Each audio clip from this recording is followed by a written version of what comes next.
আমরা স্মারকলিপি জমা দিচ্ছি, এটার রেজাল্ট জানতে আসছি।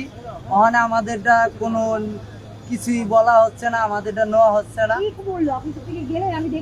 এদিকে গেলাম, সে বললো কি এটা আপনাদের বাসায় পৌঁছা। এটা আমরা বলছি বাসার ঠিকানা নাই, মোবাইল নাম্বার আছে, মোবাইল নাম্বার এটা কার্যক্রম এখনো এখানে আসে নাই, আসলে আপনাদের বাসার ঠিকানা। আমাকে বাসার ঠিকানা নাই।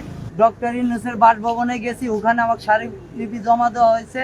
ওখান থেকে বলছে প্রধান উপদেষ্টার কাছে না, আগে দেওয়া হয়েছে, ওটা আমরা জানতে গেছি। ওখান থেকে আমাদের বলছে রবিবার দিন প্রধান উপদেষ্টার কার্যালয়ে আসতে, তাই আমরা এখানে আসছি। এখানে এগোনে তো আমাদের কোনো কাগজ নেওয়া হচ্ছে না, আমাদের কিছু বলা হচ্ছে না। তারা বলতেছে কাজ হইলে পথে আমরা পাঠাই দিব।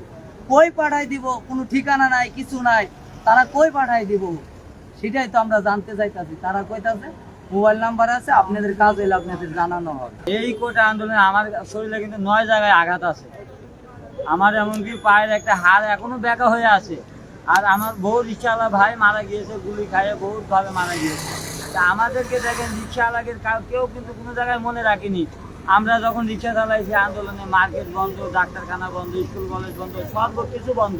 আজকে দেখেন 8 নম্বর দাবি, আমরা 10টা দাবি পেলাম যে আমাদের 8 নম্বর দাবি পূরণ না হওয়া পর্যন্ত অটো রিক্সা আগে নির্ধারিত এলাকায় চলবে। পরবর্তী কর্মসূচি আমরা আজকে যাব, আলোচনা করব, তারপরে আমরা ঘোষণা দিব পরবর্তী কর্মসূচি কবে দেওয়া।